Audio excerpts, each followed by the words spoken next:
প্রিয়া, রাজু কোথায়? ও তো একটু আগে এখানেই ছিল। এ রমজান, কিন্তু ও কই বাগানের দিকে যেতে দেখলাম। খেয়ে নাও, আমি আর তুমি একসাথে বসে খাবো। হচ্ছে না কেন? তুমি আবার পানি নিয়ে আসনি? আমি যাবো আর আসবো। ছি, এতটা নোংরা মানুষ আপনি! এর জন্য তো আপনার বৌমা আপনাকে বাড়ি থেকে বের করে দিয়েছে। দাদু, তোমাকে এখানে আসতে কে বলেছে? না আমি দাদু কাছে যাবো। তোমার দাদু মারা গিয়েছে। রাজু, ও তোমার রাজু? রাজু, ডাক্তার বাবু, আমার ছেলে এরকম করছে কেন? আপনার ছেলে র্যাবিস ভাইরাসে আক্রান্ত হয়েছে। আপনার ছেলেকে কবে কুকুরে কামড়িয়েছিল? ওকে কুকুরে কামড়াবে কেন? ওর দাদু এসে ইঞ্জেকশন করে নিয়ে গেছে, কিন্তু পরের ইঞ্জেকশন গুলো আর করেনি। আরে আমাকে বলিসনি তো। তোমরা কেমন মা বাবা যে নিজের ছেলেকে কবে কুকুরে কামড়েছে?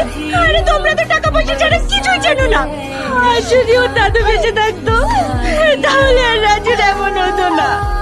He is dead.